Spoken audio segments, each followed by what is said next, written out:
Агенцијата за храна и ветеринарство преку проектот на Светската банка за зајакнување на земјоделскиот сектор набави нова опрема која денеска ја предаде во употреба на Институтот за храна во рамките на Факултетот за ветеринарна медицина.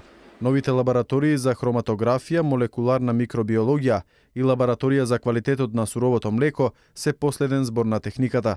Дел од овие инструменти или апарати воопшто претходно ги немавме, дел од нив ги имавме, меѓутоа беа застарени, што значи дека не овозможува соодветна детекција на одредени параметри кои што нам ни требаат во секојдневното работење од аспект на контролата на безбедноста и на квалитетот на храната. Со оваа опрема се подобрува позицијата на Македонија во делот на извозната политика, бидејќи еден од основните услови за извезување на храна од животинско потекло е одобрување на контролниот план за резидуи, каде што се пропишани одредени параметри што мораме да ги испитуваме и докажеме доколку сакаме да извеземе во Европската унија, вели Рунтевски. Новата опрема чини 700.000 евра.